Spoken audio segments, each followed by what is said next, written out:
नमस्कार। मैं हूं आपका दोस्त विजय विद्रोही। आप मुझसे जुड़ चुके हैं, इसके लिए आप सबका तहे दिल से शुक्रिया। और अगले 8-10 मिनट में आपसे जुड़े रहने की कोशिश करूंगा।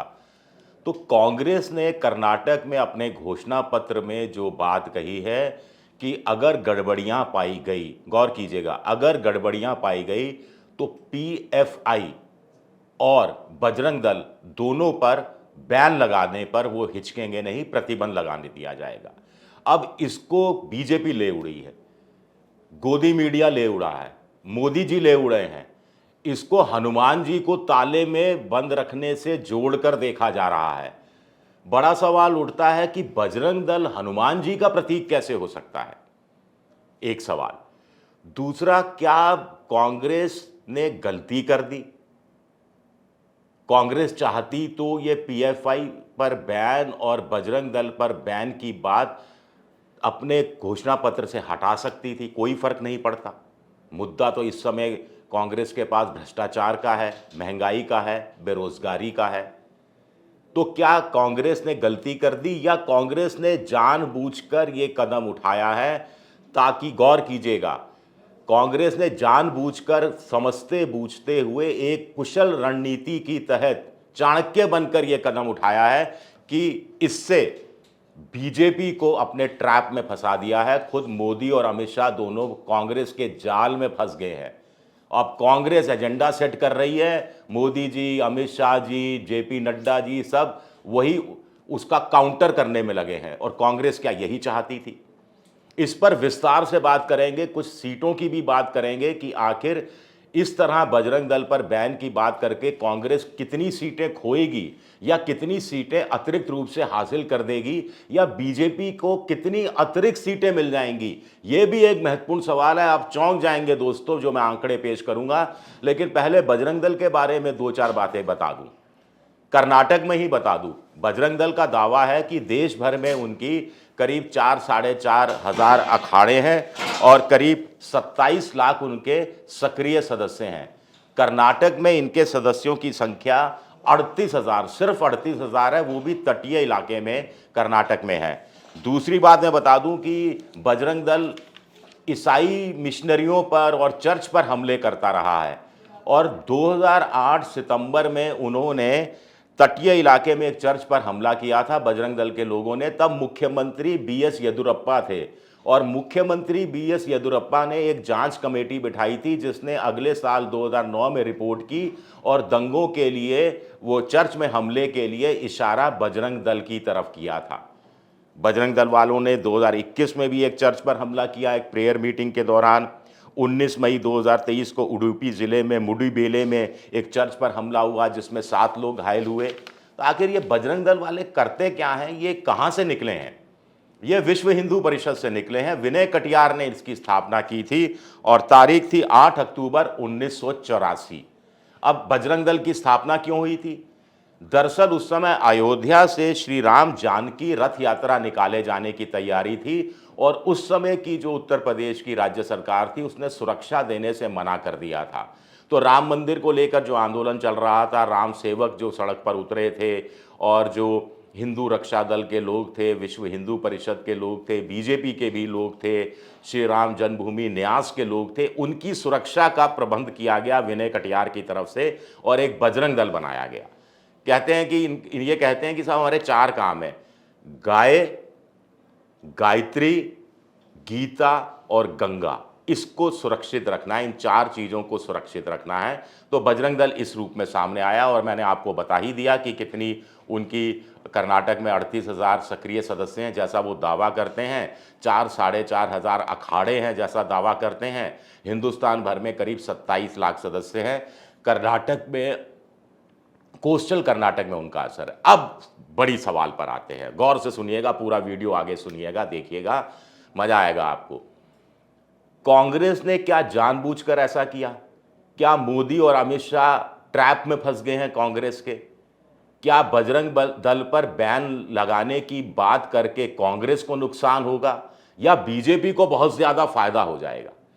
अब इसमें कहानी यह है कि बजरंग दल और हिंदू मुस्लिम वाला मामला कर्नाटक में मोटे तौर पर तटीय कर्नाटक के इलाकों में है, जिसमें 19 विधानसभा की सीटें आती हैं और पिछली बार इन 19 में से 16 सीटें बीजेपी ने जीती थी। इस बार भी तमाम सर्वे बता रहे हैं कि बीजेपी को वही 15-16 सीटें मिल जाएंगी।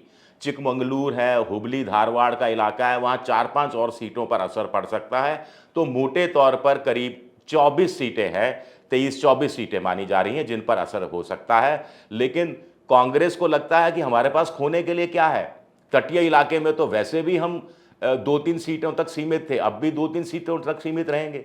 हो सकता है तटीय इलाके के कुछ इलाकों में मुस्लिम वोट और ईसाई वोट मिलकर और कैंडिडेट विशेष की खुद की जाति का वोट मिलकर ज्यादा सीटें निकाल दें। तो ये एक जोखिम लिया है, एक राजनीतिक जुआ खेला है। और हुबली धारवाड़ में जगदीश शेट्टार जैसे नेता आ गए हैं कांग्रेस में बीजेपी को छोड़कर, तो हिंदू मुस्लिम वो होने नहीं देंगे और उनके खुद के प्रभाव का असर पड़ेगा। ये कांग्रेस मानकर चल रही है कि इससे बजरंग दल पर बैन से उनको कोई नुकसान ज्यादा होने वाला नहीं है। एक चीज बदले में क्या मिल जाएगा, बदले में कर्नाटक में 13% मुसलमान एक मुश्त अब कांग्रेस के साथ आ जाएंगे, मोटे तौर पर यह कहा जा रहा है। और अच्छी खासी 50 से ज़्यादा सीटों पर यह असर रखते हैं। और कुछ लोग तो कह रहे हैं कि मुसलमान और ईसाई जो 2.25-3% है, 12 लाख वोटर है, चूंकि बजरंग दल चर्चों पर हमले करता रहा है, ईसाई मिशनरियों के खिलाफ काम करता रहा है, तो ये भी वोट बैंक एक मुश्त अब कांग्रेस के पास चला जाएगा। 13 और 3 16% वोट कांग्रेस ने अपनी झोली में डाल लिए हैं ये बैन की बात करके। और इससे वोकालिगा का जो इलाका है, दक्षिणी मैसूर का इलाका है, जहां पर जेडीएस से कांग्रेस का तगड़ा मुकाबला होता रहा है, वहां पर अगर एकमुश्त ये वोट मिल गया, पिछली बार भी करीब एक सर्वे बता रहा है कि करीब 88% मुसलमान और 87% ईसाई वो चाहते हैं कि सरकार बदले। और ऐसे में वो अब एकमुश्त वोट देंगे कांग्रेस को, जिससे कांग्रेस कम अंतर में हारी हुई सीटें भी निकालने की क्षमता रखेगी, ये बात कही जा रही है। एक, कांग्रेस ने मोदी और अमित शाह को भटका दिया, ट्रैप में फंसा दिया। आमतौर पर बेंगलुरु या दूसरे इलाके में जो पढ़े लिखे लोग हैं, उनके भी गले से ये बात नीचे नहीं उतर रही कि बजरंग दल हनुमान जी कैसे हो सकते हैं। बजरंग दल ने अगर गड़बड़ी की तो उस पर प्रतिबंध लगाने की बात करके कांग्रेस ने हनुमान जी को कैसे ताले में बंद कर दिया, जैसी बात मोदी जी कर रहे हैं, जैसी बात बीजेपी के दूसरे नेता कर रहे हैं। तो ये तर्क समझ में नहीं आ रहा।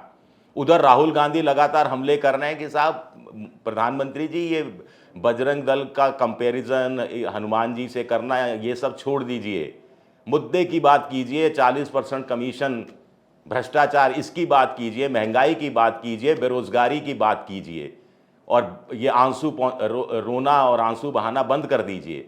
तो बड़ा हमलावर रुख अपना लिया है कांग्रेस ने।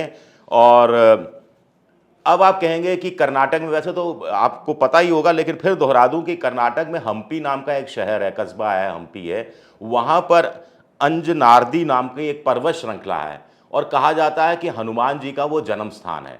और उसके बगल में विजयनगर विधानसभा सीट है, जहां पर प्रधानमंत्री ने रैली की थी कल, और वहां पर पहली बार उन्होंने हनुमान जी को मंदिर ताले में रखने की बात कही थी और बजरंग दल पर प्रतिबंध को एक चुनावी मुद्दा बनाने की कोशिश की थी। तो कुछ जानकारों का कहना है कि वहाँ लोग महंगाई से त्रस्त हैं, बेरोजगारी से त्रस्त हैं, 40% भ्रष्टाचार से त्रस्त हैं। ऐसे में वो नहीं चाहते कि मामला हिंदू मुस्लिम हो। और ऐसे में अगर प्रधानमंत्री और दूसरे बीजेपी के वरिष्ठ नेता इस तरह की बेतुकी बात करेंगे, बेतुकी मेरा शब्द नहीं है, जानकारों से जो मेरी बात हुई उन्होंने इस शब्द का इस्तेमाल किया, इस तरह की बेतुकी बात करेंगे, बजरंग दल पर प्रतिबंध यानी हनुमान जी को जेल में रखना, ताले में रखना, माफ कीजिएगा, ताले में बंद करना, ये उल्टा जाएगा बीजेपी के खिलाफ। क्योंकि आम जनता परेशान है, आम जनता को लगेगा कि साहब हमारी समस्याएं तो आपने हल नहीं की। 4 साल के राज्य में, 9 साल केंद्र में, डबल इंजन, उसके बावजूद हमारी समस्याएं तो हल नहीं की, ऊपर से रोने आ गए और ऊपर से अब हिंदू मुसलमान कर रहे हैं, हनुमान जी को चुनाव में ले आए। ये क्या मतलब हुआ? तो कांग्रेस के कुछ जानकारों का कहना है कि इसका फायदा भी कांग्रेस को मिलना तय है। उसके लिए वो तर्क दे रहे हैं कि बी एस येदियुरप्पा ने कुछ समय पहले, यहाँ तक कि मुख्यमंत्री ने भी और उनके एन रवि कुमार एक अन्य सीनियर नेता ने भी ये कहा था कि ये हिजाब वाला मामला है, हलाल वाला मामला है, ये सब कर्नाटक में चलने वाला नहीं है, विधानसभा चुनाव का मुद्दा नहीं है, स्थानीय मुद्दे हैं और हिंदू मुस्लिम वो नहीं हो करना चाहते। तो वो समझदार लोग हैं, वो जानते हैं कि आग में घी डालने जैसा काम होगा अगर आप सांप्रदायिक तनाव पैदा करने की कोशिश करते हैं या इस तरह के बयान देते हैं कि कांग्रेस जीत गई तो दंगे हो जाएंगे, कांग्रेस जीत गई और हम जीत गए तो पीएफआई पर बैन कर देंगे। भाई बीजेपी ने कह दिया हम जीत गए तो पीएफआई पर बैन कर देंगे, तो किसी को एतराज नहीं है। और कांग्रेस ने कह दिया कि अगर हम जीत गए और गड़बड़ी की पीएफआई ने या फिर बजरंग दल ने, गौर कीजिएगा, गड़बड़ी की तो बैन कर देंगे। इस पर हो हल्ला मचा है। तो आप समझ सकते हैं। इसके साथ साथ दूसरी चीज, इसमें एक और चीज जुड़ती है कि क्या बीजेपी के पास मुद्दों की कमी है? क्या बीजेपी या प्रधानमंत्री ने तय कर लिया है कि कांग्रेस में से ही खामियां निकालनी है, कमियां निकालनी है और उसको ही चुनावी मुद्दा बनाने की कोशिश करनी है? क्या अगले 6-7 दिन में ये मुद्दे इतने हावी हो जाएंगे कि लोग महंगाई को, बेरोजगारी को और 40% कमीशन, ये तमाम चीज़ें भूल जाएंगे? ये भी अपने आप में बड़ा सवाल उठता है। मेरा ये वीडियो पसंद आए तो लाइक कीजिएगा, सब्सक्राइब कीजिएगा, शेयर कीजिएगा और ये घंटी जैसी आकृति बेल आइकन दबा दीजिएगा ताकि नया वीडियो आए तो आपको तत्काल जानकारी मिल जाए। विद्रोही7 मेरा ट्विटर हैंडल है, विद्रोही7, विजय विद्रोही7 इंस्टाग्राम पर हूं विजय विद्रोही7 और फेसबुक पर मेरा पेज है विजय विद्रोही पेज। शुक्रिया, आप सबका बहुत बहुत शुक्रिया।